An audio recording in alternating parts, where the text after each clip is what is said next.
Once. Okay, yeah. Okay, good afternoon, everyone. It's a joy to come together on Golden Jewels Seniors Meet once again. Today, we have been doing this series on, our friends sharing their life story. As the Bible says, as iron sharpens iron, let one person's life sharpen the other. And so we want to really thank God that we have Mr. Jacob Samuel here with us today to share about his life. Mr. Jacob Samuel, as we know, he's one of the co-founders of ESAF Social Enterprise, and he's been a visionary, a mentor, a guide for so many people. And we are so glad that today he's agreed to come, in fact, on a very short notice to come and share about his life freely.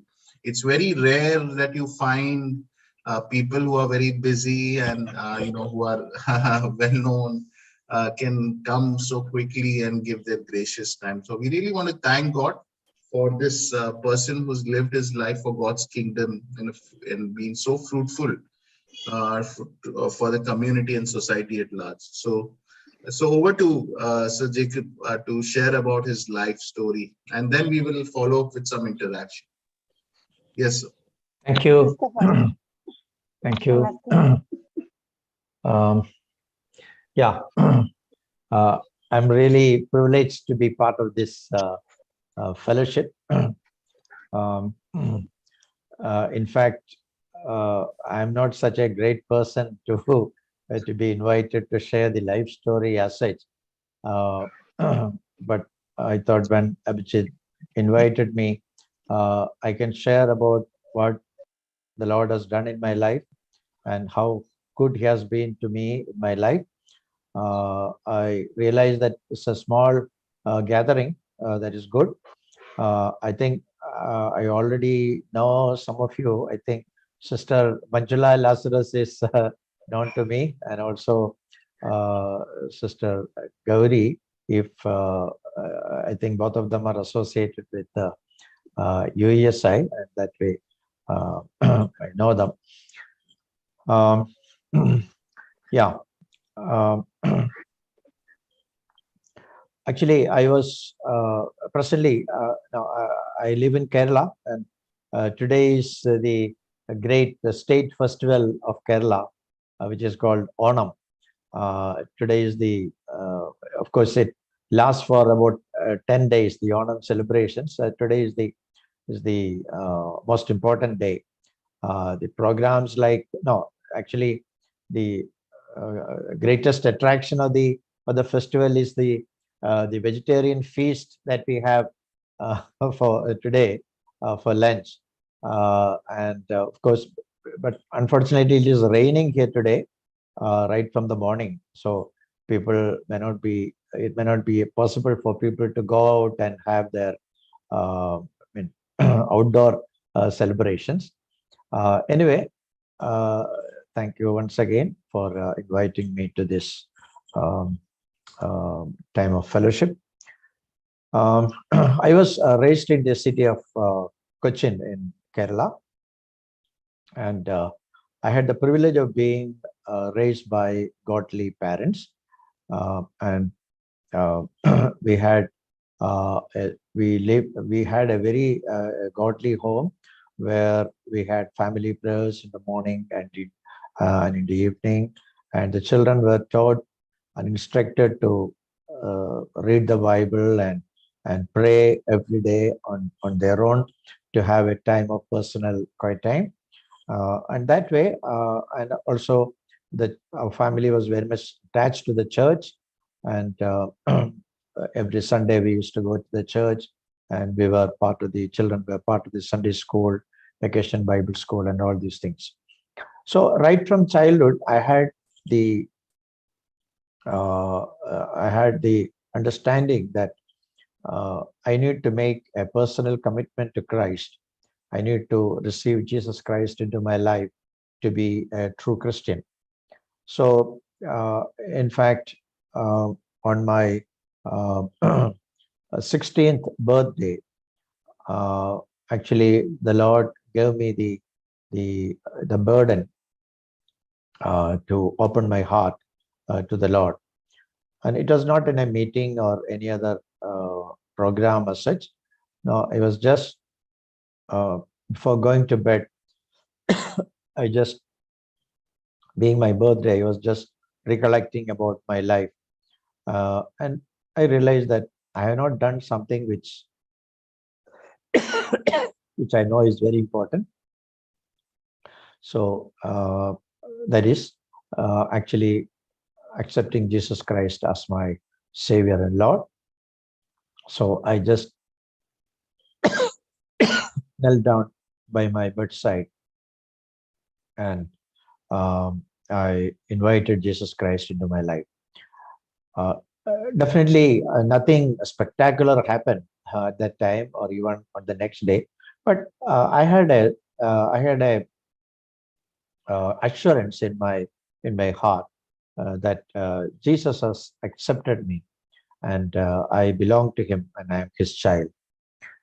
I did not have much of understanding about the salvation experience. I did not know that is what it means to be born again and all these things. I just invited Jesus to be my Savior and my friend and Lord, and I believe that He answered my prayers. So I was in first year in college, that is actually pre-degree or higher secondary class as we know it today. Um, so I studied in a Catholic college. So I did not have any, I did not know any believer friends there. But the very next year, I could come across a senior who was a believer, and we could know each other, and we could take time to pray together. And it was he who introduced me to UESI. Actually, he took me to some of the EU camps and programs, and I got introduced to the UESI ministry. So I did not realize at that time that the my association with UESI is going to make a tremendous or lasting impact on my life. But even today, maybe maybe after about 50, 55 years, this that association with UESI is kept alive, and that has really God used that fellowship to enrich my life in various ways. I would like to list some of them. One is this love for the Bible, love for the Word of God. So even though I used to read the Bible even before accepting Christ, the Bible became a very important part of my life after my salvation experience. And actually, UESI further strengthened that by teaching me about the importance of quiet time, personal Bible study, and how. And one of the things that I learned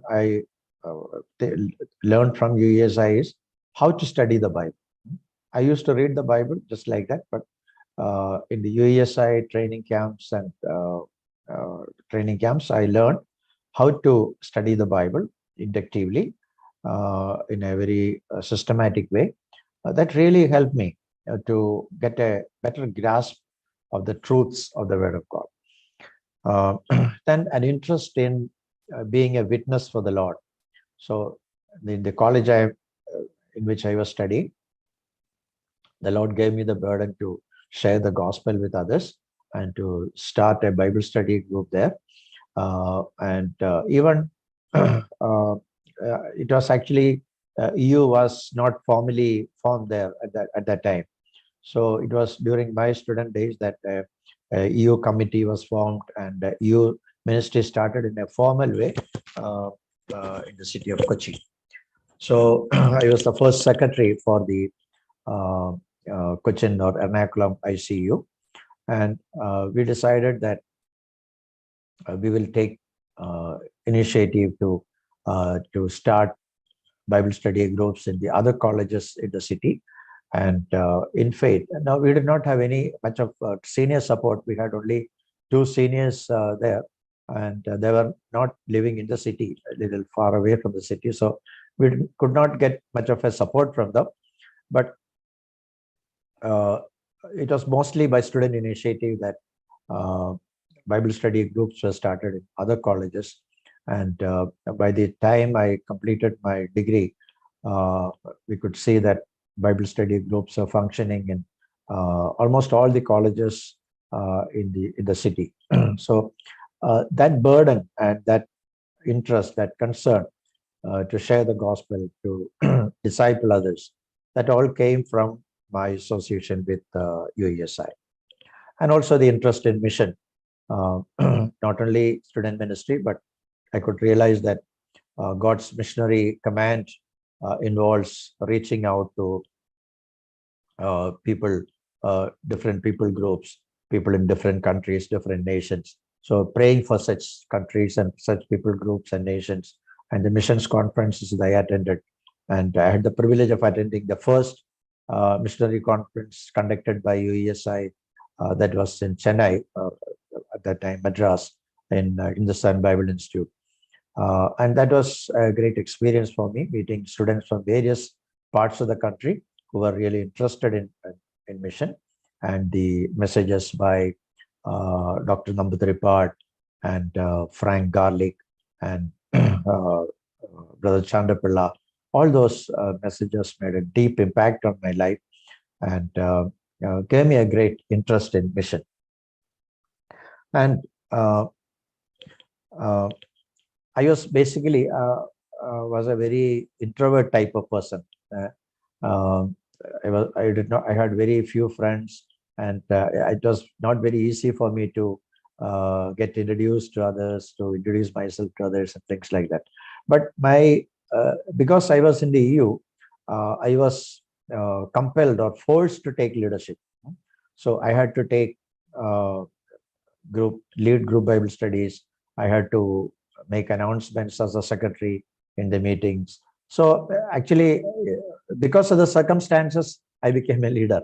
So leadership development happened as a result of my association with UESI. And after my graduation, I had to wait for about 2 years for a job. But that time was a time of waiting and trusting in the Lord, and to pray fervently and to get involved in the ministry also on a volunteer basis. So, and finally, God gave me a job in a pharmaceutical company. I joined RPG Life Sciences, RP Goenka Life. That is a pharmaceutical company owned by RP Goenka Group, RPG Group, and I was a marketing executive for a particular region.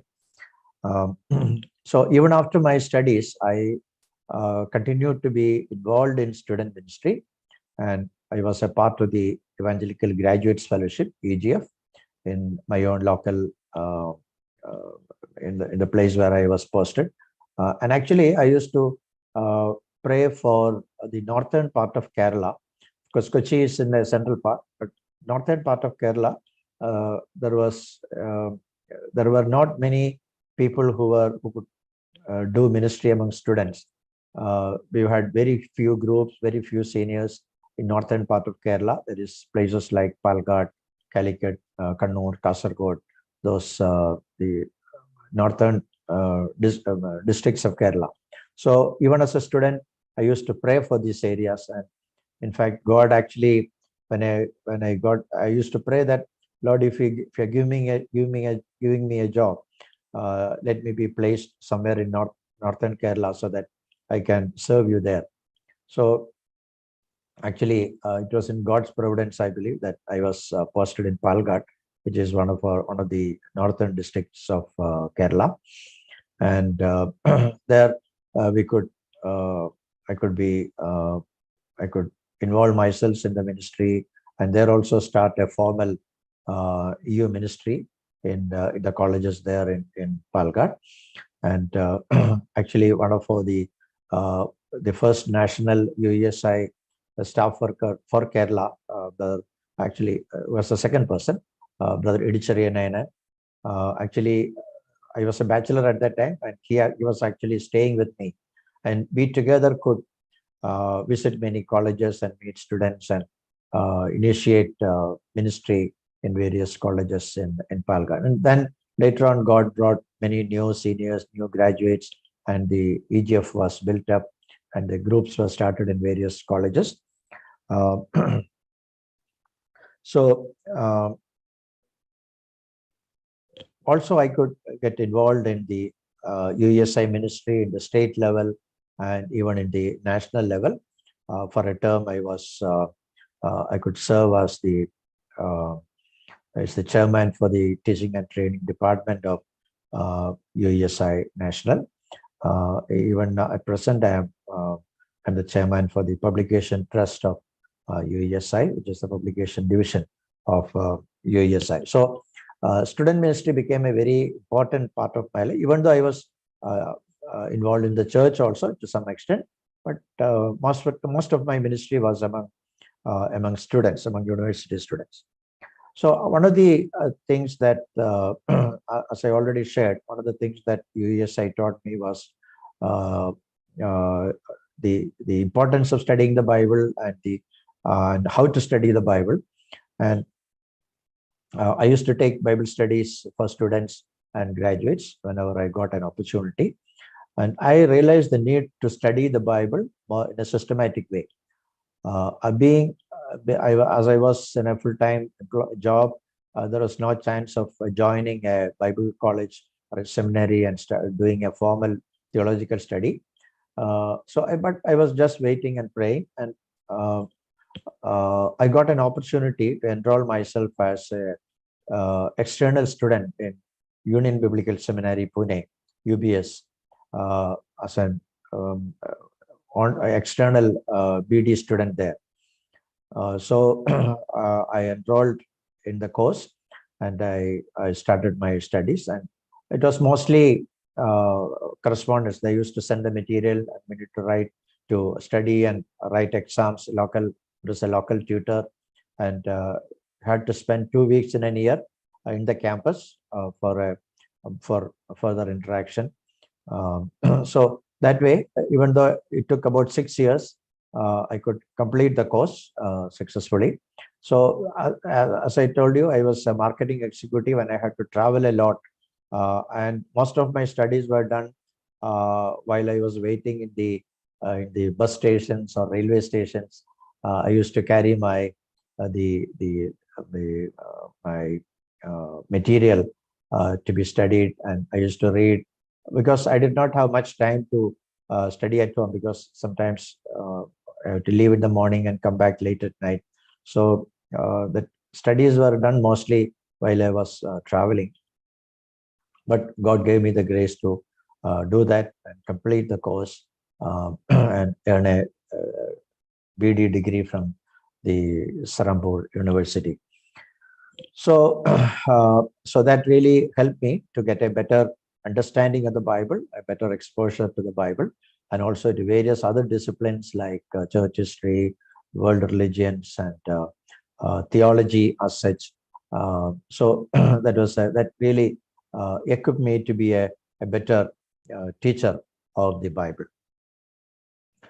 So later on, I wanted to study more. I wanted to do a postgraduate course, if possible, in theology, but an MTH course demanded that you stay in the college, stay in the campus. So then I realized that Doctor of Ministry course is available in some of the colleges and in some of the universities, and I could join for DMin, or Doctor of Ministry, in SIAX, Southern Asia Institute of Advanced Biblical Studies, Advanced Christian Studies, SIAX in Bangalore. So that's actually basically a research program. Even though you had to spend a month in the campus, in on a month in a year. So I joined for Doctor of Ministry, and I could complete that also. Even though it took about 5 years to complete, I could successfully complete the course and submit my thesis and earned DMin from SAX Bangalore. So actually, my area of study was Christian education. That is the impact of Christian education on late adolescents, that is children from 12 to 17 years of age. So because I used to be very much concerned about teenagers leaving the church, leaving faith, forsaking the faith, in spite of being given Sunday school education and in spite of the regular church attendance and all these things, why children are leaving. So that was the area of study, and I submitted my thesis on that topic. Okay, so my study of the Bible made me realize about the need for mission, but I realized that mission does not involve just evangelism and church planting alone, because God being the creator, God being the sustainer of the universe, one who is concerned about the whole humanity, not only about the spiritual needs of people, but also about the social and physical needs of people. So I realized that a Christian has a social responsibility, and I and so I tried to study about that more, about the Christian social responsibility, and some books like Rich Christians in an Age of Hunger by Ron Sider, and actually Issues Facing Christians Today by John Stott. And such books really gave me the insight about how a Christian should live in this world, and how the church should be responsible for the people around, not only for their souls, but also for their physical well-being, their social well-being, their emotional well-being, because our God is a God who is concerned about the total man, not just about the souls of men. So, so I began to teach in various forums about the importance of Christian social responsibility, specifically in the EU settings. So actually, some people came and asked me to understand more about it, and we used to discuss together. So one of the persons who showed a lot of interest was Brother Paul Thomas, who actually was a part of the EU and later on part of the EGF. And we used to spend time together about how to fulfill this responsibility. So we realized that there are a lot of restrictions and limitations for us to be involved on a personal level, even though that is important. So we realized the need for a movement or an organization, because an organization registered in the government will definitely has more dependability, and so people, we are accountable to the government for what we do, and the money we use and all these things. So we decided to form an organization, and in 1992 we registered a charitable society by name ESAF, Evangelical Social Action Forum, as a charitable society. So this actually, we did not know how this will go on. We did not know what will be the future, who will fund this organization, how will we meet the financial needs, and all that. So we did not have any idea, but just a step of faith. We believe that if it is God who has given us the vision, God will take us through. And actually, we did not have an address to give when you registered, because we did not have an office or anything, because we did not have money to rent an office space. So one of the actually, Brother Paul Thomas was living in a rented house in Trichur at that time, and a small room in that rented house, that became the first office of ESAF. And so we started there with just a table and a chair in that room in that room in that rented house, ESAF was started. So we did not have money, we did not have staff, we did not know what to go forward, but we just trusted in the Lord, and the Lord gave us opportunities to work.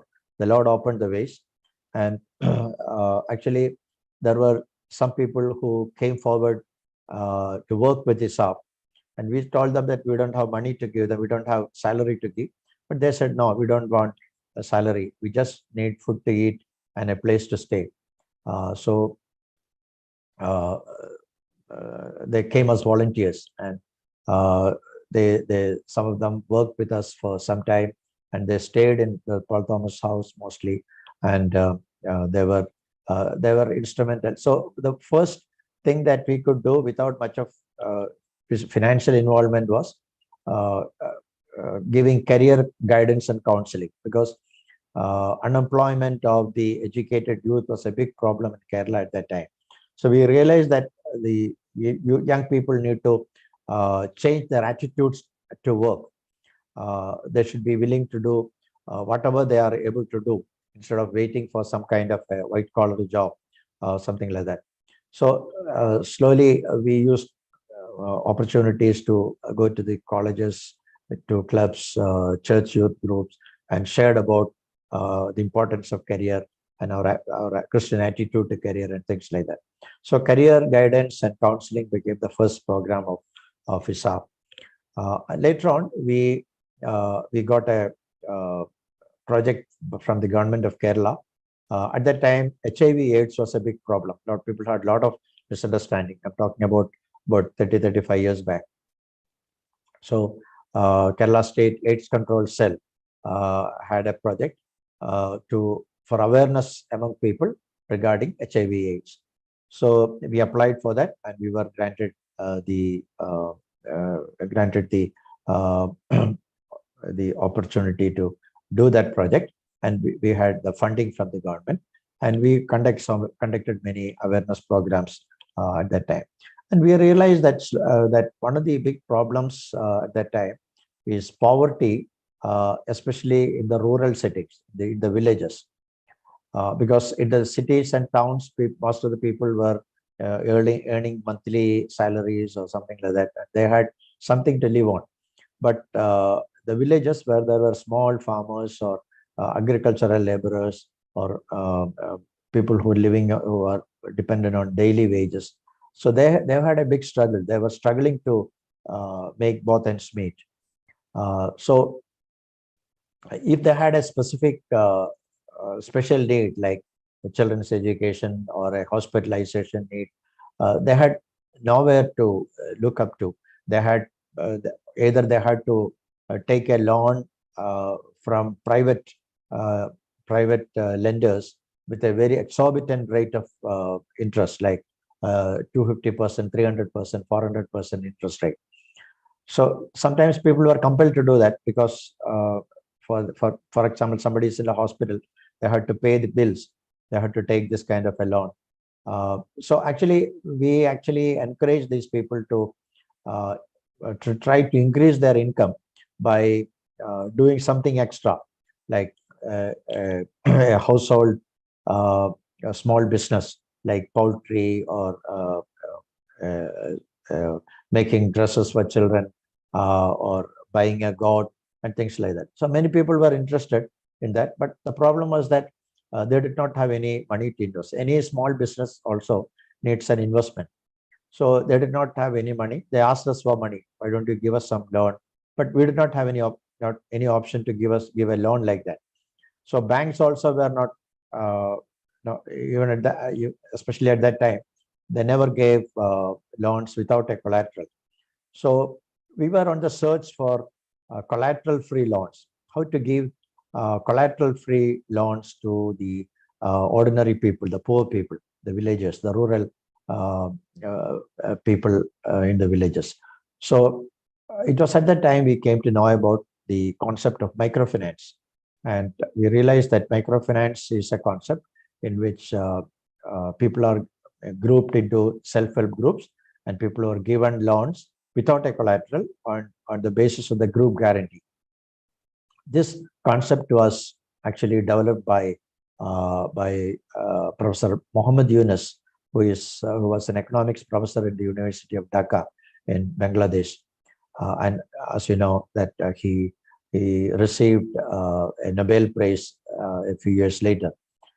And when we came to know about this, we realized that this is the kind of thing that we need. And Dr. Paul Thomas went up to Bangladesh, met Professor Mohammed Yunus, spent a few weeks with him, understood what is microfinance, and came to know about the activities of the Grameen Bank, Grameen Trust, which Professor Yunus started.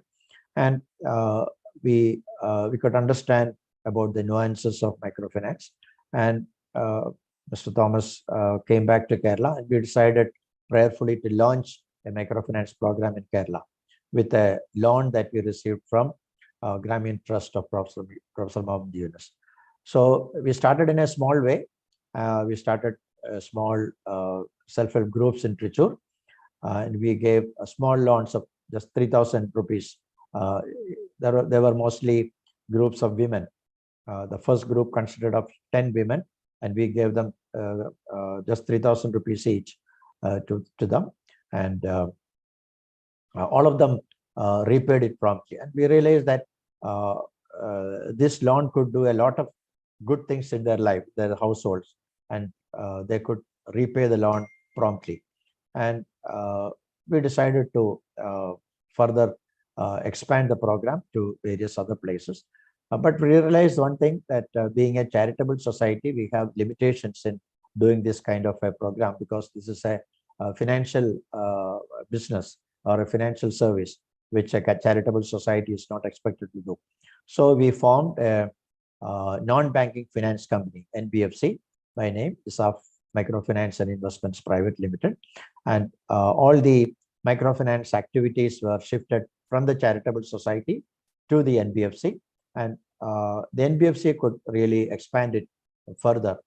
We could take loans from other banks and give loans and make new groups, new self-help groups, and we could expand to other states, to Tamil Nadu, to Maharashtra, to Jharkhand, and various other states in the country. And actually, about 5 years back, the government announced about the starting of a new kind of bank called Small Finance Bank under the Reserve Bank of India. And there was an option for the NBFCs who were doing microfinance to apply for a license, banking license, and become small finance banks. And ESAF Microfinance also applied for the same. And we realized that about 73 applications came to Reserve Bank of India, and they selected 10 people. And ESAF Microfinance was the only agency that was selected from Kerala. And thus we got a banking license about 5 years back. So the microfinance company, or the NBFC, became a bank, and we have been functioning as a bank for the last 5 years. So within this span of 5 years, we could expand to various states in the country. Presently, about over 650 retail branches and another 500 customer service centers. And so we have over 1,000 touch points in various parts of the country, and serving lakhs of people. And most of our loans are small loans, because a small finance bank is instructed to give focus to giving smaller loans. And 98% of the loans that we give are expected to be small loans. That is, people who need a small finance. That is why it is called a small finance bank. Of course, the rest of the loans can be big loans, but 98% should be small loans, because we actually were interested in this kind of a starting this kind of a bank, because this served our purpose, because we were interested in giving financially supporting economically deprived, economically challenged people who needed small finances, so small loans. And that's why we opted for that, and God bless that initiative, and we are able to do well as a bank for the last 5 years. And the charitable society has been continuing its work in various projects among children, in healthcare, in education, and various other areas, in skill training, environment care, and various other areas. And the vision of ESAF Bank is to be India's leading social bank, to be India's leading social bank. And from the charitable society, we diverted to various other institutions. And over the last 30 years, ESAF has now completed 30 years of its journey. And we have about 30 different entities. Some are private limited companies, some are cooperative societies, some are charitable societies, some are Section 25 companies. So put together, we have about nearly 30 different agencies under the ESAF umbrella, or ESAF group of institutions, ESAF group of social enterprises. So I am one of the co-founders and one of the directors of the social of this group, and involved in various some of the directly involved in some of the entities in this group. Regarding my family, actually, one of the teachings that we receive in the UESI is that you should be seeking the Lord's will, and you should be praying, and the Lord will provide for the need at the right time.